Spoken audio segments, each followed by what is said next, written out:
Hello guys, good morning. Kani din siya, pure honey ni siya guys.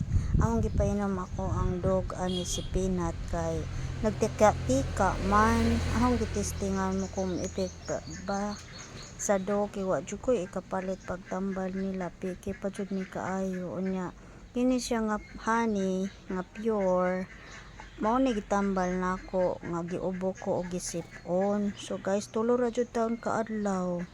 Naulian na jud ko sa akong ubo og sip-on. Wa jud ko'y laing giinom nga tambal, kini ra jud siyang pure honey. Sulit ni kaayo og tested na jud siya kay maupod ni siya naka paayo sa akong anak nga diha siya tonsil. Ingon nila pure or basta pure nga honey, kuan daw na siya natural nga antibiotic. Ambot lang basta kay sa amo tested na gid ni siya guys. Thank you for watching.